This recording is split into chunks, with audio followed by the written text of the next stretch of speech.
Got a slow or clogged drain? Here's how to fix it fast. No harsh chemicals needed. Step 1. Remove the stopper. Pull out the drain stopper or unscrew the cap to access the clog. Step 2. Boiling water.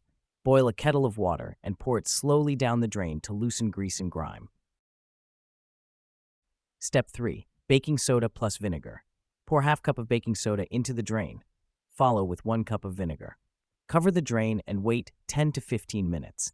Let the fizz do the work. Step 4. Flush with hot water. Pour more hot water down to flush out loosened debris. Step 5. Optional. Use a drain snake.